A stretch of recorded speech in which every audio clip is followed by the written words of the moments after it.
بكت كل يوم كل الكائنات.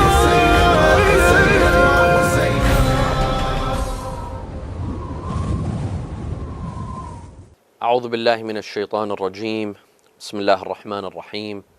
الحمد لله رب العالمين بارئ الخلائق أجمعين باعث الأنبياء والمرسلين، ثم الصلاة والسلام على خير خلقه العبد المؤيد والرسول المسدد، حبيب إله العالمين أبي القاسم المصطفى محمد، وعلى أهل بيته الطيبين الطاهرين وصحابته المنتجبين، واللعن الدائم على أعدائهم أجمعين إلى قيام يوم الدين. السلام عليك يا أبا عبد الله، وعلى الأرواح التي حلت بفنائك وأناخت برحلك، عليكم مني جميعا سلام الله أبدا ما بقيت وبقي الليل والنهار، ولا جعله الله آخر العهد مني لزيارتكم. السلام على الحسين وعلى علي بن الحسين وعلى أولاد الحسين وعلى أصحاب الحسين جميعا ورحمة الله وبركاته.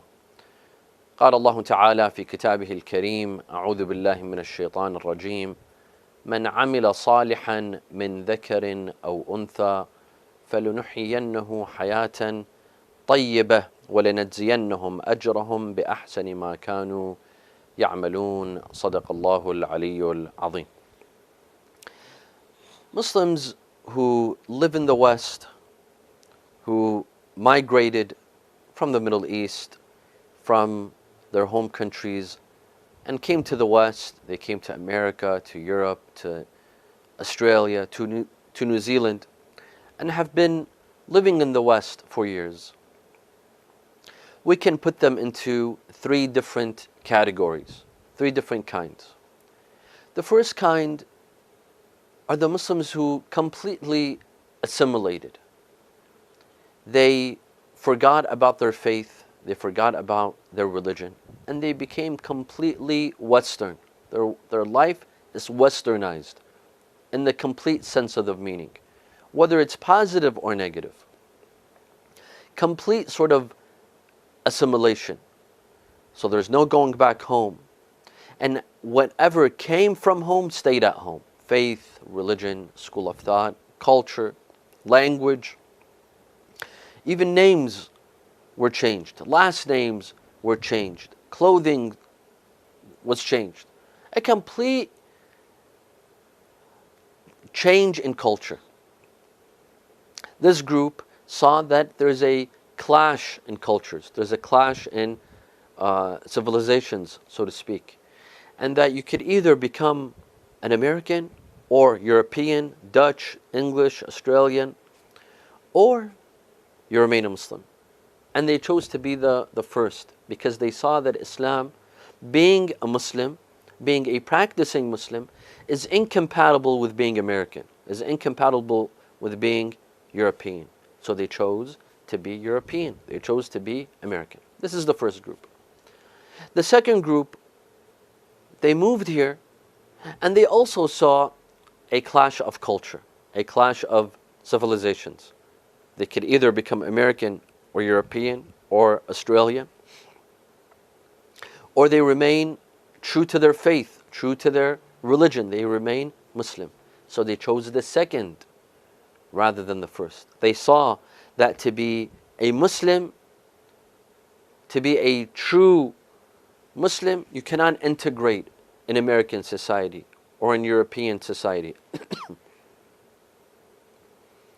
You cannot live an American life or a Western life or a European life.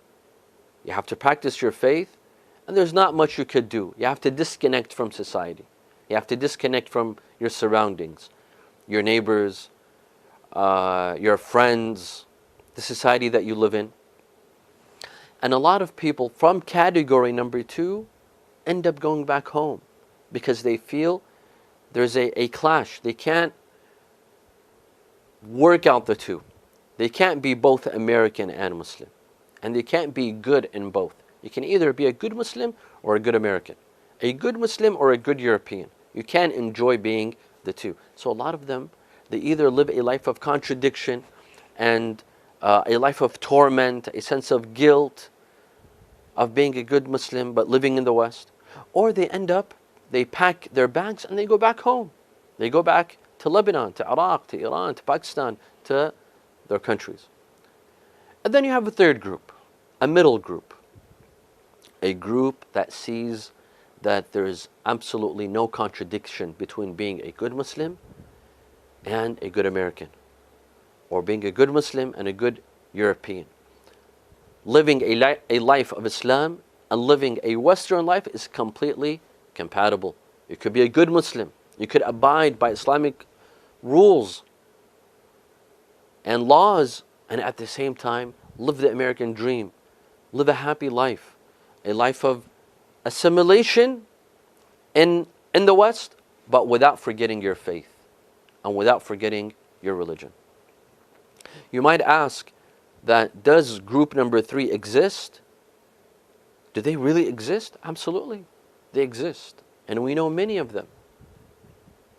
It's very much possible to live a successful Muslim life in the West without giving up your faith and religion, nor having to feel embarrassed and ashamed of living your normal life in the West, in America or in Europe or other parts of the Western world. Is this possible? Absolutely. And tonight, on this very important night, we will discuss the steps in how to live a successful Muslim life in the West. To be a good Muslim in the West. To gain the best of both worlds. To win dunya and akhirah. Is this possible? It's very much possible. And today, or tonight, we will discuss this, inshallah. Step number 1, to living a successful Muslim life in the West. Seek a good education. To seek a good education is the Muslim thing to do, and it's the Western thing to do. First of all, there is no religion like the religion of Islam that pushes its adherents and followers to seek knowledge more than Islam. You don't find this in Judaism, you don't find this in Christianity. The emphasis, the amount of emphasis put on seeking knowledge, gaining knowledge, to seek an education. The Quran is full of verses that push us to gain knowledge. يَرْفَعِ اللَّهُ الَّذِينَ آمَنُوا مِنْكُمْ وَالَّذِينَ أُوتُوا الْعِلْمَ دَرَجَاتٍ. Allah raises the status of those who believe and those who have knowledge, have attained knowledge, or those who seek knowledge. وَالَّذِينَ أُوتُوا الْعِلْمَ. Those who have been given knowledge or gained knowledge, Allah raises their status. هَلْ يَسْتَوِي الَّذِينَ يَعْلَمُونَ وَالَّذِينَ لَا يَعْلَمُونَ. Do those who know are equal to those who don't know? Those who are educated, those who have knowledge, are they equal to those who don't know and do not have an education? There's a hadith recorded by both schools of thought, the Sunni school of thought and the Shi'i school of thought. It's a numerous report. We call it in Arabic tawatur, ila hadd tawatur, in which Rasulullah sallallahu alayhi wa alihi wa sallam states, طلب العلم فريضة طلب العلم فريضة على كل مسلم. To seek knowledge is an obligation upon every Muslim. And in some narrations, كل مسلم ومسلمة. It's an obligation upon every Muslim man and every Muslim woman to seek knowledge. The famous hadith by Rasulullah sallallahu alayhi wa sallam, اطلب العلم من المهد إلى اللحد. Seek knowledge from cradle to grave. It's an ongoing process. There should never be a time when we stop seeking knowledge, or we've reached a position in which we've sufficed. We have enough knowledge. No, seek knowledge. And another hadith says, اطلب العلم ولو بالصين. Seek knowledge even if it's in China. Travel to seek knowledge. Even if you feel lonely, even if you have to live in a country by yourself, even if you have to leave your hometown and to leave family and to live in poverty, Islam says go and seek knowledge. There's no other religion that emphasizes on seeking knowledge like Islam. And so too in the West, you're given the opportunity to seek knowledge and to get an education. In the West, there's a value to knowledge. There's a value to education. That's why there's an abundance of universities. There's abundance of colleges. In the West, we have the best universities and we have the best colleges. Our youth living in the West, Muslim youth in the West, should aim to get entrance to the best of the universities, to the Ivy Leagues, starting from Harvard to Stanford to Yale to Berkeley to Princeton, to the best of the universities. The doors are open. There's an opportunity and there's no discrimination. But we live at a time where college entrance, to some degree, of course, there is a discrimination against some groups, unfortunately, like African Americans and blacks.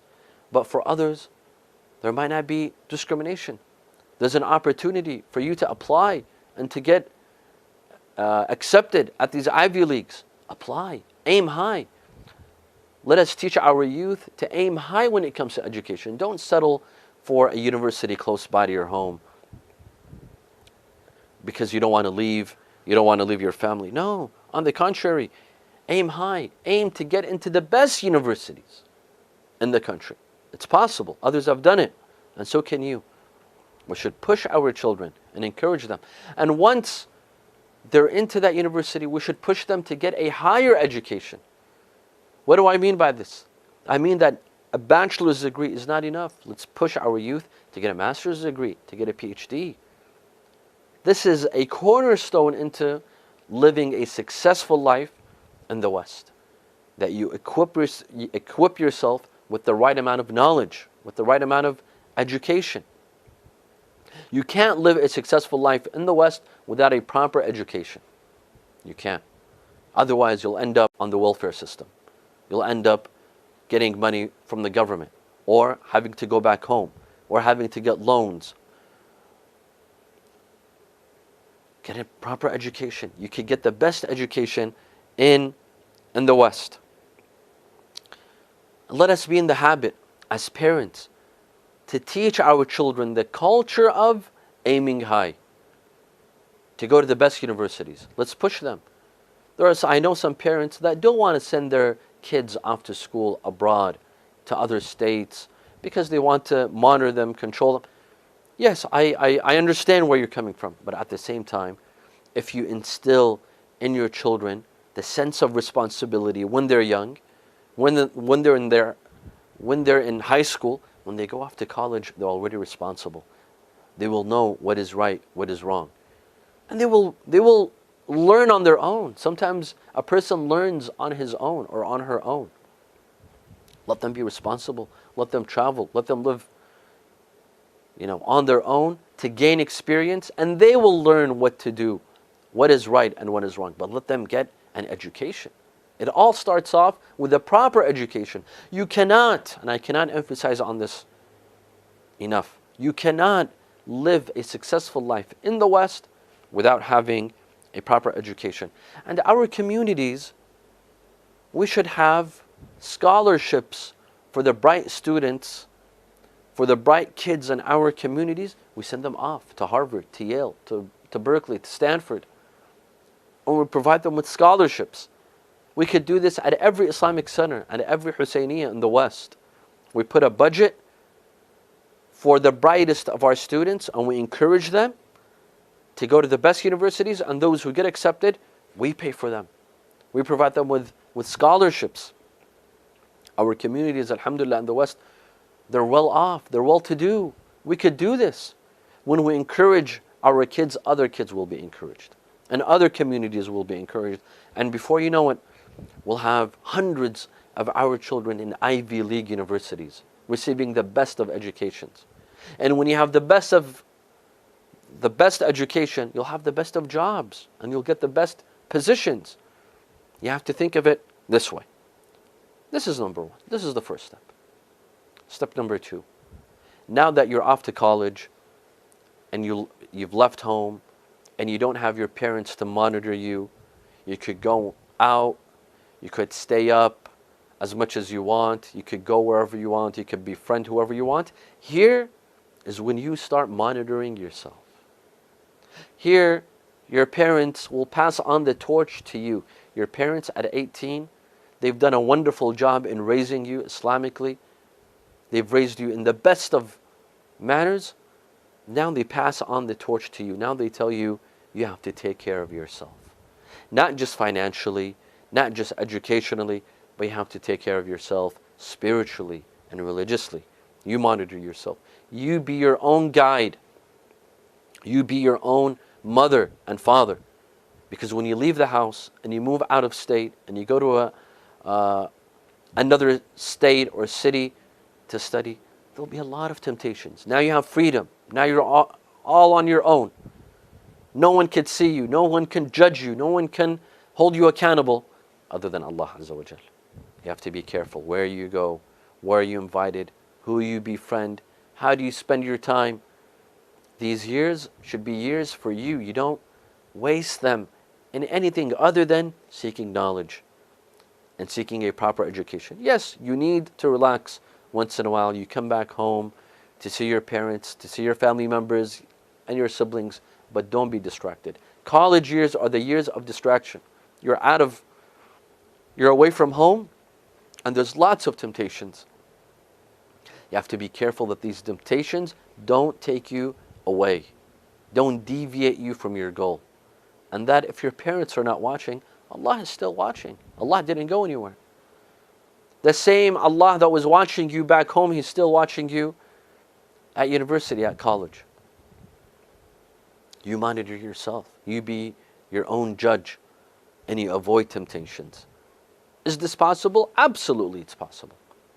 If we feel the sense of responsibility, and that we know that Allah Azza wa Jal is monitoring us, and He's watching us.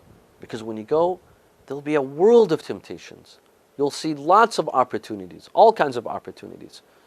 You have to be very careful that you don't get distracted from Allah, that shaitan does not distract you, and you don't forget your goal. Your goal is there to seek knowledge and then come back home. Step number 3. In the West, to live a successful life, you have to be a hard worker. You can't stay up all night and sleep in all day and not work and expect others to provide for you and to provide your sustenance. That's impossible. Any person that wants to live a successful life in the West has to work, has to produce, has to achieve, has to be a hard worker, has to have a job from 8 to 5, from 8 to 6. I don't know what hours it is. Unfortunately, we have many Muslims that migrate from the East. They come to the West and they rely on the government that they live in. They want welfare. They want income support. They want financial support. They want medical benefits. Some of them go to great lengths. They even break the law or claim disability just to get a couple of dollars or money for rent. Such people will never live a successful life in the West. If your intention is to live in the West and benefit financially from the government, receive an income, receive a check every month, and financial benefits, and not work, you will not have a successful life in the West. If you want to live in the West, you have to be a hard worker. You have to train yourself, put it in your mind that you work, you achieve, you get a job, you produce, you make money. And this is what Islam encourages us. This does not conflict with Islam. Absolutely not. Islam encourages us to work, to produce, to be financially capable and financially independent. The hadith says, Al-kaddu ala ayalih kal-mujahidi fi sabilillah. He who goes out and works and makes money and brings money back home to his family, it's as if he's fighting for the sake of Allah. It's as if he's in the battlefield protecting Islam and protecting your country and protecting your land. One day Rasulullah sallallahu alaihi wa he came in the masjid, he came in his mosque, and he saw two brothers. He saw one who would sit in the mosque all day and fast. He was fasting, and he'd pray all day and recite Quran. But at the time of iftar, his brother, who wasn't in the mosque, who would go out and work all day, he'd bring food and put in front of his brother. So one was a worshipper all day, and the other was working all day. Rasulullah looked at the two brothers, and he said, you know who's the true worshipper? It's the one that's working. The one who works is the worshipper, not the one who prays and fasts all day long, but he expects others to take care of him. This is not true worship. You see, Rasulullah sallallahu alaihi wasallam tells us the essence of worship. It gives a new meaning to worship. Those who pray all day, pray all night, and fast all year long, and they expect others to take care of them, this is not worship. This is not true obedience of Allah. Obedience of Allah is to work, is to rely on yourself and not rely on others. Is not to be a burden on others and to be dependent on others. True worship is to be independent financially and to help others, not that you expect help from others. Rasulullah sallallahu alaihi wasallam, one day he saw a gardener, a farmer and a gardener. He saw him in Medina. His hands were dirty. His hands were dirty from working in the soil. Rasulullah held those hands and he kissed them and he embraced them. He said, these are hands that Allah loves. These are working hands. These are hands that achieve. These are hands that make money, that bring you honor and grace. When you make money, you earn people's respect and you earn Allah's respect. You're independent. You don't put your hands forward to others. Rasulullah said, these are hands that Allah loves. Allah wants us to be financially independent, to make money, to work. This is what Islam wants from us. And this is what we could achieve in the West. If you want to live a successful life in the West, get a job, and not just any job, but the best of jobs. If there's two jobs that you can make, that you could get, one job pays mediocre, and another job that pays more, and you have the capability of fulfilling the first job, take it. Make more money. Take the better job. Fill the best positions. Let's get the best of jobs and not be lazy. Even if it requires more work, extra work, less sleep, less rest, but it produces more, you'll be achieving more, pick the better job. Be the best that you can be. This is what Islam wants from us. Amir al-Mu'mineen alayhi salam says, رحم الله عبدا عمل عملا فأتقنه. May Allah have mercy, may Allah bless the person who does a job and does it correctly, does it the best. أتقنه. When you don't suffice for a mediocre job or mediocre work, but you be the best you could be. In the West, hopefully there's no discrimination. No one, in some parts of the world, they ask you, are you Muslim or are you Christian? In some parts in the Muslim world, they'll ask you, are you Sunni or are you Shi'i? As soon as you say you're Shi'i, your chances of getting the job decreases, even if you're the best in your field. Even if you're the best doctor, you're the best professor, but you're Shi'i, you will lose your chance to gain that position. But in America, no one asks you if you're Muslim or Christian to get a job. No one will ask you, are you a Sunni or a Shi'i? No one will ask you, who do you follow? Which marja' do you follow? None of this matters. It's the land of opportunity. Anyone who has a decent job and is capable of working and could go out and work will be accepted, will be hired. That is why we do have Muslim professionals in the workforce. We have some of the most professional Muslims, the most successful Muslims out there. And they are proof that it is possible. You could be a successful Muslim. You could be a religious Muslim, God-fearing, righteous, and at the same time a law-abiding citizen, and at the same time living a very successful life. And you choose the best job. It's a line of opportunity. You could be whatever you want to be as long as it's halal. You could be whatever you want to be and be the best that you could be. You want to be a journalist? Go ahead, but be the best journalist. You want to go into economics? Go ahead, but be the best you could be. You want to become an athlete? That's fine. Be the best athlete that you could be, so that you inspire You inspire others like you, young Muslims like you. You show them that it's possible to be a good Muslim and a good athlete and a successful American and a successful European. You want to go into politics, you want to go into business.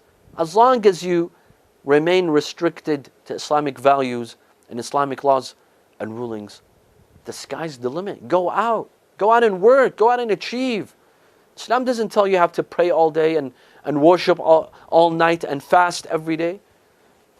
If you can fast, that's good. But if fasting, other than Ramadan of course, if fasting hinders you from working, no, go and achieve, go and work, go and bring money back to the house. Go and raise a family and provide for your family. وَلَا تَنْسَ نَصِيبَكَ مِنَ الدُّنْيا. The Quran says, and don't وَابْتَغِي فِي مَا آتَاكَ الدَّارَ الْآخِرَةِ. Try to achieve a good place in the hereafter. وَلَا تَنْسَ نَصِيبَكَ مِنَ الدُّنْيا. And do not forget this life as well. Work for both dunya and akhirah. Number 4, steps to living a successful Muslim life in the West. Number 4, live the American dream. Buy the best house. Buy the best car. Live in your dream house. Eat the best food. Go to the best restaurants. You could wear the nicest clothing. You could go on vacations. Enjoy yourself. You could have a summer home. Live the American dream. No one stops you. No one says this is haram. No one says it is haram to live in a fancy house or a luxurious house. Absolutely not. No one says it is haram to eat delicious food, good food, as long as it's halal food. No one says it's haram to buy expensive clothing or to wear a nice watch or drive a nice car. You can live the American dream. You can do this. You can enjoy yourself. As long as you're not breaking any Islamic law, you're not doing anything haram, you can enjoy yourself. قُلْ مَنْ حَرَّمَ زِينَةَ اللَّهِ الَّتِي أَخْرَجَ لِعِبَادِهِ وَالطَّيِّبَاتِ مِنَ الرِّزْقِ. Say, who has forbidden us from the ornaments, from the beauties of Allah Azza wa Jal? There's beautiful homes and you can afford it. Go purchase a nice house for you and your family and your children. Live in a nice house. Drive a nice car. You don't have to buy a used car, a beat up car. No, drive a fancy car. You could drive the best of course cars for you and your family and your children. We have a hadith that says a rich person who is grateful, that lives a nice life and allows others to live a nice life, who spends money on others, is better than a poor person who is patient. Someone who's poor but says, Inna lillahi wa inna ilayhi raji'un. To be rich but grateful is better than being poor but patient. No, go out, be rich, make money, earn your living, be the richest you can be. But don't forget faith. Don't forget religion. And don't waste. We shouldn't waste. The Quran says, وَكُلُوا وَاشْرَبُوا وَلَا تُسْرِفُوا. Eat what you want and drink what you want. However, don't be wasteful. Don't be wasteful. How much can you eat? Eat that much. Don't buy more than you can handle. Don't buy more than what you want. Otherwise, it will be wasting. You need 2 cars, buy 2 cars. But when you buy 4 or 5, that's wasting. That's being lavish. That's what Qarun had. He was being lavish.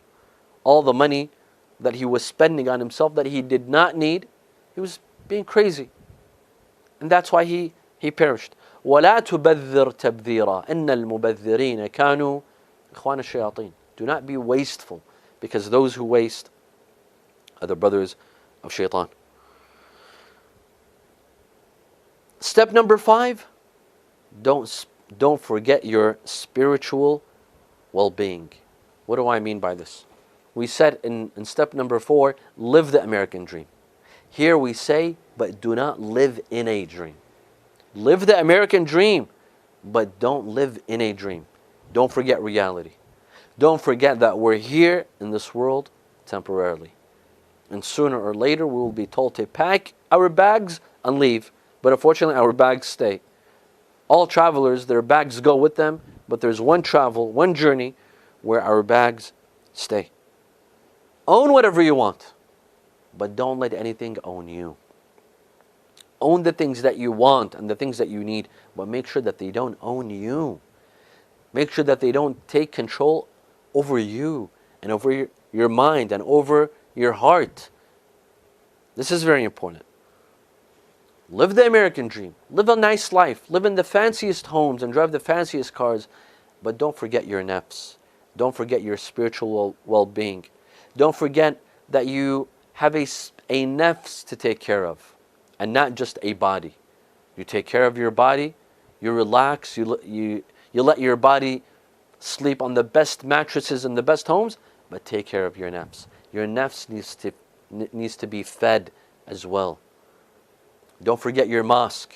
Don't forget your masjid. Don't forget your Husseiniya. Don't forget Salatul Jumu'ah. Don't forget Thursday nights to recite Dua Kumail. These are all things that you will need to live a successful life in the West.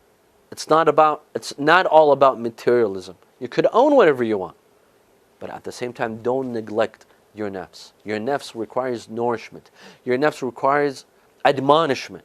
You need to hear a word of advice. We all do. I need to hear a word of advice every once in a while. We need to be reminded that this life is temporary, that we are here for a certain amount of time, and we need to make use of it and benefit from it for akhirah and for dunya, and then we're told to leave. We have to be reminded of this. We cannot become arrogant and say, I no longer need to go to the mosque. The mosque is for the poor. The mosque is for those who cannot afford to live the way I live. This is nonsense. Be rich, live the American life, but don't be arrogant. We shouldn't become arrogant. Materialism is not enough to bring us happiness. Don't think that by living the American dream and you have the best house and you have the best car and you have all the money in the world and you have a vacation home that you'll be happy. Materialism is part of it. Some of our happiness comes from materialism. The other half comes from our nafs. Our nafs has to be happy. Our nafs has to be well fed and well nourished. We need spirituality in our life. We need religion in our life. We need admonishment and advice in our life. We need to be reminded of the akhirah. Otherwise, materialism is not enough. Materialism won't buy you happiness. It's spirituality. You will need spirituality. Otherwise, you will not gain happiness. That is why we see a lot of people in the West. They have all the money in the world, but they'll commit suicide, or they're not happy, or they're on drugs, or they're on alcohol. You think they're living the dream, but they're not. Why? Because all they cared for was materialism, and they forgot about spirituality. They forgot about their nafs. They forgot about their akhirah. They forgot about their spiritual well-being. We should not let materialism take over us. We should not get lost into materialism. We should not let life fool us. This is important to live a successful life in the West. Don't get fooled by life in the West or the materialistic life in the West. There's another life waiting for us. Whether you live in the East or the West, we will all end up in the same grave, and we'll all wear the same shrouds, and we will all be washed before our death and put into that grave. We should never forget this. This should always be on our mind. Number 6, to live a successful life in the West, you should make your family and your children a priority. This is very important. And what do I mean by priority? You know, a lot of times we care for our children, we put them in the best schools, we get them tutors, private tutors, we put them in the best after school programs, soccer, football, IT, swimming lessons, karate lessons, and we take care of them physically, we take care of them materialistically, we make sure that our kids have whatever they want. They wear the best clothing, they wear the best shoes, they have all the latest equipment. But we also have to make sure that their spiritual well-being is taken care of. We have to make sure that we raise them in a proper Islamic manner, with Islamic values. If we could put them in an Islamic school, we should put them in an Islamic school. If we can't, then there's Saturday school, or Sunday school, or Friday night youth programs, or summer camps, or winter camps. This is important. Your children are a priority. There are some, they think that just by putting their kids in the best schools and buying them the best gadgets and buying them the best clothing, they've fulfilled their responsibility towards those children. No, my dear friends, you've only taken care of, you've taken care of them materialistically, but not spiritually. It's like a car. We take the car to the car wash and we wash it from the outside, but we neglect the inside. From the outside, people will assume this is a beautiful car because they see from the outside, it's nice, it's clean. But as soon as they open the doors, they will see the mess inside. We have to make sure that that doesn't happen to us and it doesn't happen to our children. We shouldn't get immersed into our business and our jobs, into living the American dream by neglecting our children, by not seeing them, by not spending time with them, not going out with them, not having discussions with them, not being their friends, by not seeing what are their challenges, what are the problems that they face. This is very important. Your children are a priority. Number 7, do not forget your identity. You can live in America for 50 years. You can live in Europe for 50 years. You can live in Australia for 60 years. But don't forget who you are. Don't forget where you came from. Don't forget your religion. Don't forget your heritage. Don't forget your culture. Don't forget your language. Don't forget your names and your last names and your forefathers and your family tree and your lineage. Don't forget your manners. You know, there's a lot of youth, they come to America or the West and they forget their culture, they forget their manners. A guest comes, we don't even stand for them. We sit on the couch. When a guest comes home, we don't greet them at the door. We sit at home, or we sit on the couch. When they leave, we don't walk them to the door. We call them by their first name. We don't respect the elders. We call them by their first name. Or we walk in front of the elders. This is wrong. This means we're forgetting our manners. We're forgetting our adab. We're forgetting our akhlaq. We've picked up manners from others. Be American, be English, be Dutch, be Australian. But this doesn't mean you forget who you are. Or you forget the language. You forget the language. You don't speak your language anymore. Arabic, Farsi, Urdu, Gujarati. You forget the language. Why?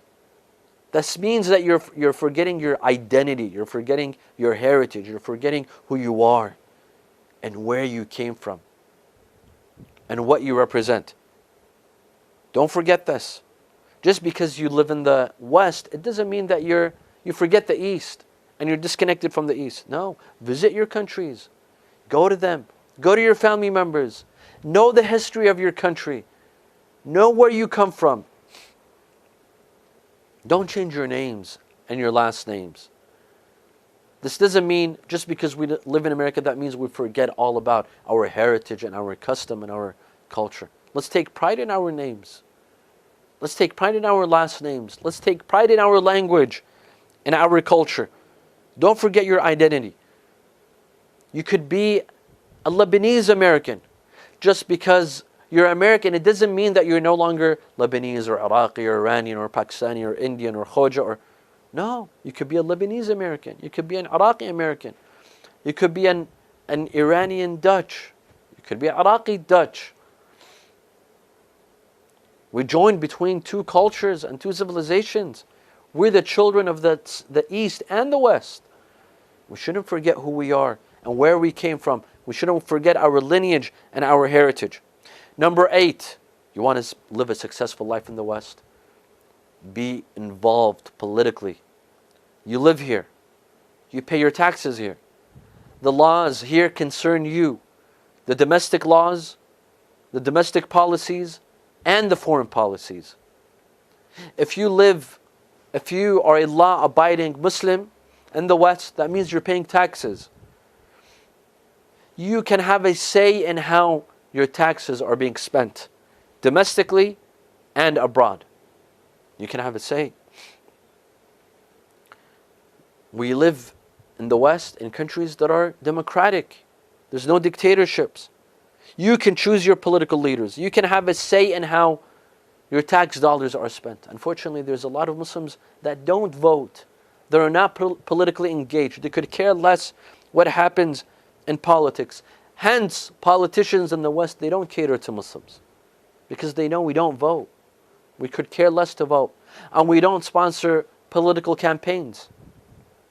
Imagine if we were to vote, how powerful we'd be. Imagine if we were to sponsor political campaigns, how powerful we'd be. Our voice would be heard.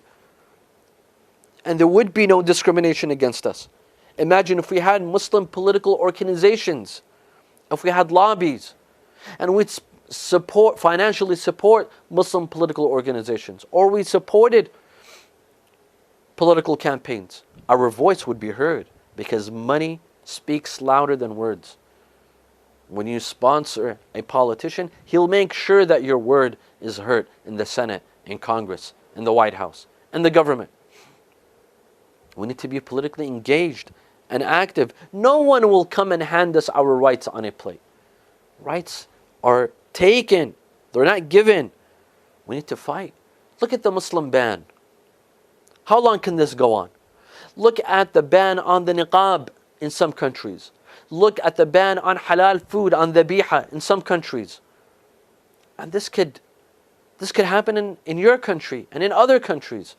Our rights can be taken away from us. What do? We just say a dua and we say La ilaha illallah, La hawla wa la quwwata illa billah. We need to take action, political action. Look at the discrimination in some places in the West, in the workforce against Muslims, where there's hate crimes against Muslims.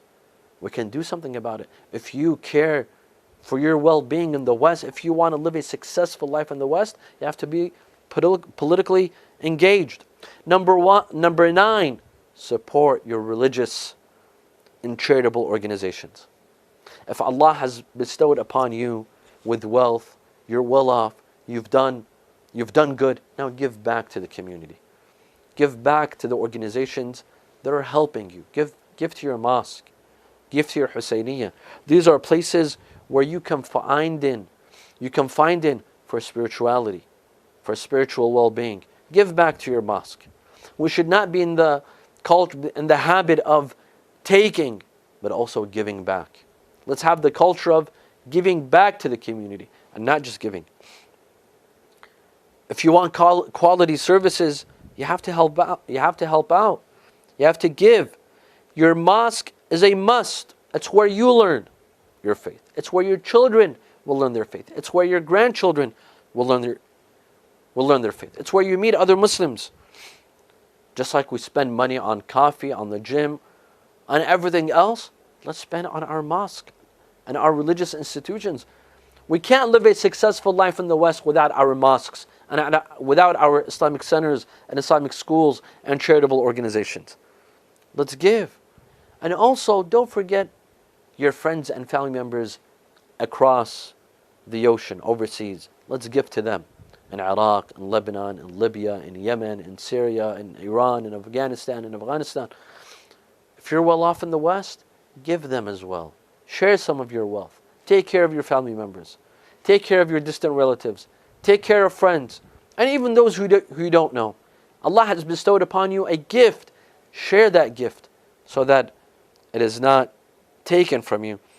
And number 10, don't disconnect from the East. Don't forget your Hajj. Don't forget your Umrah. Don't forget your Ziyarah.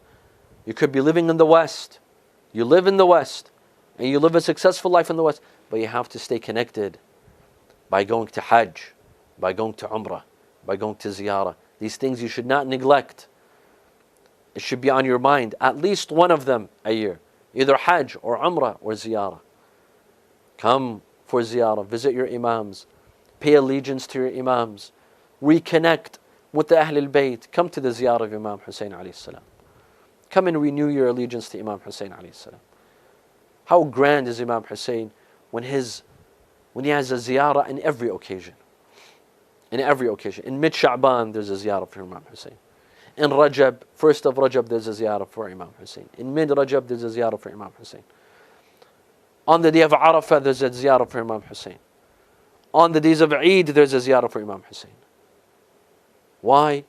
Because Allah Azza wa Jal wants us to stay connected to our Imam. Because Imam Hussein is very much in faith. He plays a major role in our faith, in our school of thought. Let's not forget him.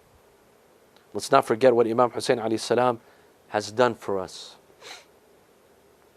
So we give for him as well. So we stay connected with him. Assalamu alayka ya Aba Abdullah. Tonight is the eve of Ashura, and we remember an infant, a child. You know, when you go to someone's home and you take a bouquet of flowers, you pick the most beautiful flowers there is in the store, and you take it to that person's home, the person who you're visiting. But you pick the nicest flower and you put it on top of the bouquet, the one that stands out. Imam Hussein alayhi salam gave a bouquet of flowers on the day of Ashura. His brother Al-Abbas, his nephew Al-Qasim, his son Ali Al-Akbar, the finest of his companions, and the companions of Rasulullah, and the companions of Amir al-Mu'mineen. But on top of this beautiful bouquet, he wanted to put a tiny small little bouquet, a tiny small little flower that stands out. Abdullah al-Radi'. Imam Hussein alayhi salam put on his armor, put on his shield. He wore his sword. He was about to enter the battlefield. His sister Zainab came to him. Akhi Aba Abdullah, your infant is dying from thirst. He's dying from thirst. Do something about it. Al-Rabab, his mother, she had brought the child to Sayyidah Zainab. She told him, take your child. This child belongs to you. I cannot breastfeed him. Then he's dying. Sayyidah Zainab brought the child to Imam Hussein alayhi salam. Imam Hussein took off his shield, took off his armor, put down his sword. He brought the child without a weapon, meaning I'm not here to fight you. Show some mercy. Show some compassion. He came to them and he said, if I am guilty of wrongdoing, then what wrongdoing has this child committed? This infant has committed. If you won't give me water, give water to this child. The enemy soldiers, they huddle. Someone said, let's give him water. Someone else said, let's kill the father. Let's kill them. Umar ibn Sa'd looked to Harmala. Harmala was known for shooting arrows. He said, اقطع نزاع القوم. Ya Harmala, اقطع نزاع القوم. End the dispute. There should be no argument. End the dispute. Harmala knew what Umar ibn Sa'd was saying. He knew that he was saying kill, make a kill. He said, Al-Walid am al-Walad. Should I kill the father or should I kill the son? He told him, Ama tara bayad nahr al-tif. Do you not see how white the neck of the child is? It means go for the neck, go for the child. Harmala says that on the day of Ashura, I shot 3 arrows. One, it landed in the eye of Abu al-Fadl al-Abbas.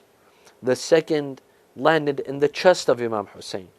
But the one that broke my heart was the 3rd arrow that landed in the neck of Abdullah. It pierced from one side and came out the other. He said, I threw the arrow, it pierced from one side, through the other. The child started shaking and struggling like a bird being slaughtered.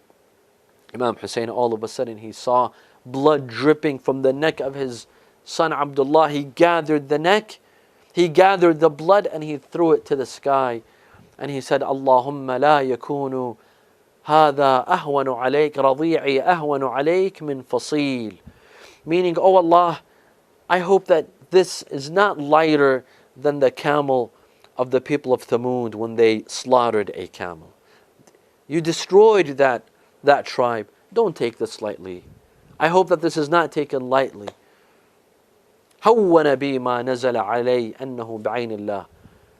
I seek refuge in knowing that Allah is watching and He is looking over what is happening to me. Imam Hussein alayhi salam, he hid the child underneath his clothing. He came back to the camp. His daughter Sukaina, she greets him, أبا هل سقيت أخي الماء وهل بقي من الماء شيء? Did you quench the thirst of my brother? And is there any water remaining? He said, Aki akhaki madbuha. Take your brother slain. Inna lillah wa inna ilayhi raji'un. وسيعلم الذين ظلموا أي منقلب ينقلبون. نسألك اللهم وندعوك باسمك العلي الأعظم الأعز الأجل الأكرم يا الله. اللهم لا تدع لنا ذنبا إلا غفرته ولا هما إلا فرجته ولا عيبا إلا سترته ولا خوفا إلا آمنته ولا رزقا إلا بسطته ولا شملا إلا جمعته ولا مرضا إلا شفيته ولا غائبا إلا حفظته وأدنيته ولا حاجة من حوائج الدنيا والآخرة لك فيها رضا ولنا فيها صلاح إلا قضيتها ويسرتها يا أرحم الراحمين. وصلى الله على محمد وآله الطاهرين.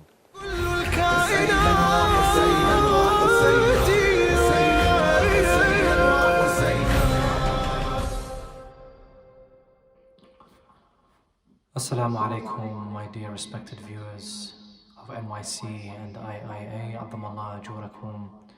May Allah accept in the last 10 nights of commemoration for Abu Abdullah al-Hussein and for the family of Hussein and the companions of Hussein and the children of Hussein and the daughters of Hussein. May Allah accept your tears.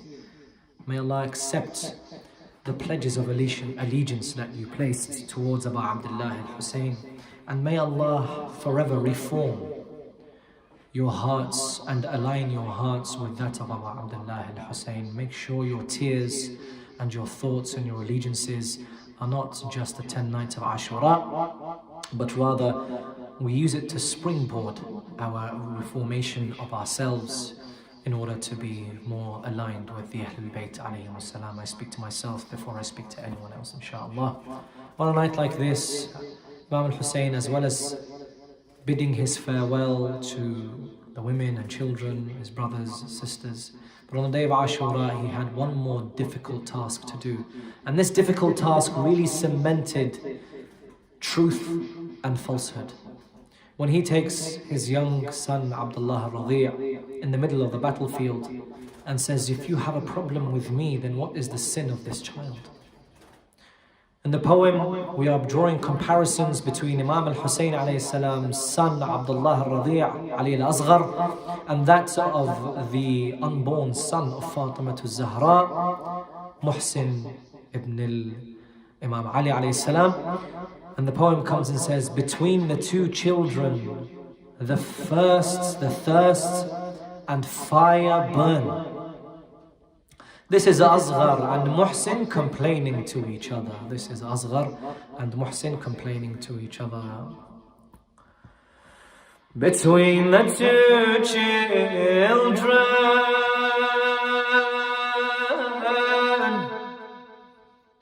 the thirst and fire burn.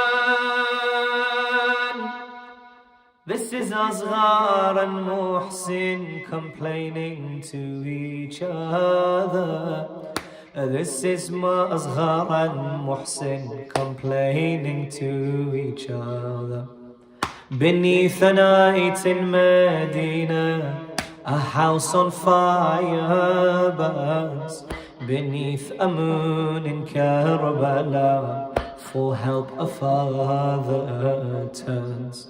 Beneath a night in Medina, a house on fire burns. Beneath a moon in Karbala, for help a father turns. For help a father turns. A mother protects her child, and for her father she yearns. whilst another mother cries out, make sure my son returns. A mother protects her child, and for her father she yearns. Whilst another mother cries out, make sure my son returns. One lies within a womb, one thirst calls out his tomb. One lies within a womb, one's thirst calls out his tomb. Approaches the sweetest of souls, the harshest of horror. This is Asghar and Muhsin complaining to each other. Two children too young to speak, united in their pain. One in the womb of Zahra, one in the arms of Hossein. Two children too young to speak, united in their pain. One in the womb of Zahra, one in the arms of Hussein. One in the arms of Hussein. If Muhsin cries to Asghar, of my state I complain. Asghar cries back to Muhsin, come and look at my vein. Asghar cries back to Muhsin, come and look at my vein. Two casualties of war, the war against Allah. Too young and too innocent to experience slaughter. And this is Asghar and Muhsin complaining to each other. Oh, Asghar, I had suffered. Oh, Asghar, I had suffered before I had been born. Before I'd seen my mother, from Zahra I was torn.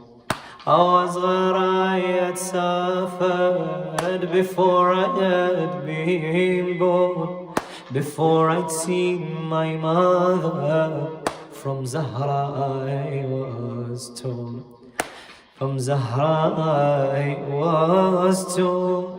To burn the house of my mother, an oppressor had sworn.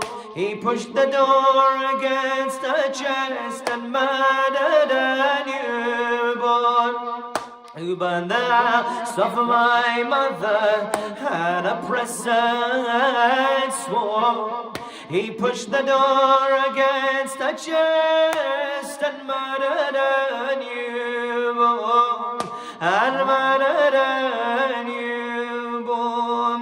I felt a vicious blow, my tears with a blood flow. I felt a vicious blow, my tears with a blood flow. A child and mother torn before she was a mother. This is Asghar and Muhsin complaining to each other. Asghar with his tears replies. Asghar with his tears replies.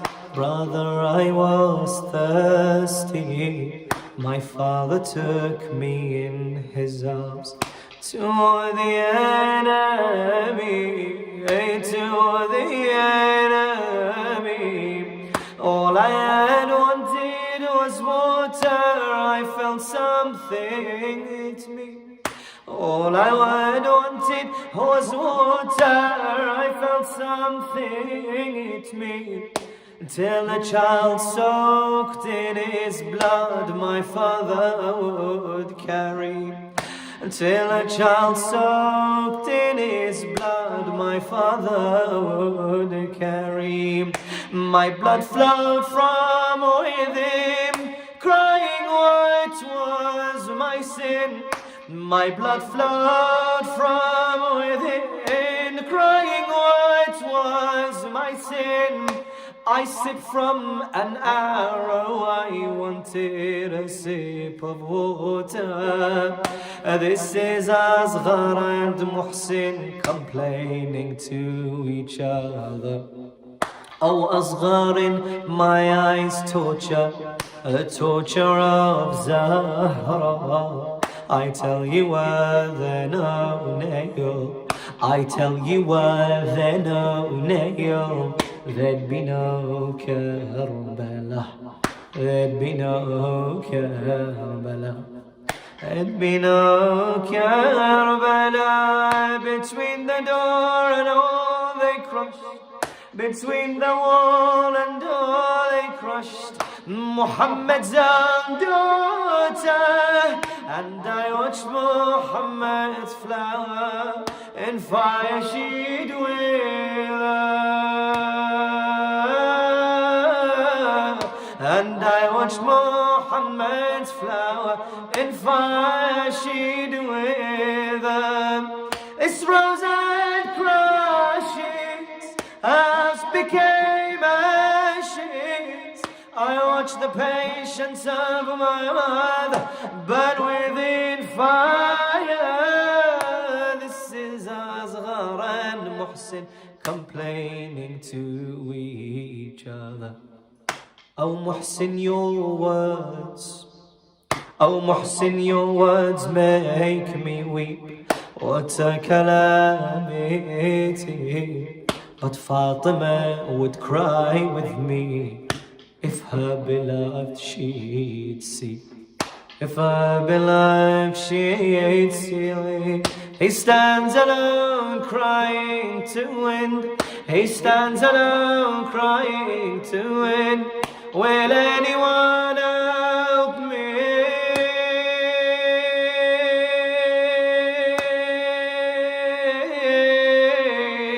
He stands alone crying to wind. Will anyone help me? Oh Muhsin, my beloved father, headless they would bury, headless they would bury. A house of Zahra cries with a child's demise. She forgets the ribbon fire and weeps in Karbala.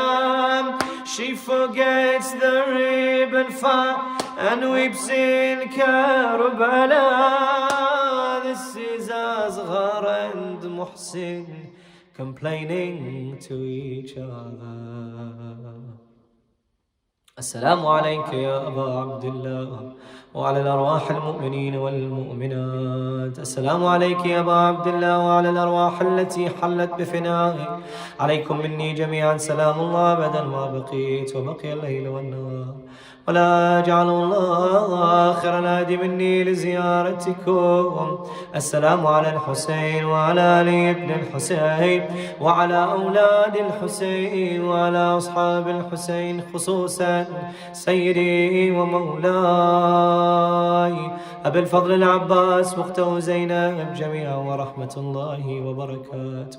وإلى أرواح المؤمنين والمؤمنات، رحم الله من قرأ سورة المباركة الفاتحة مسبوقة بالصلاة على محمد وآل محمد.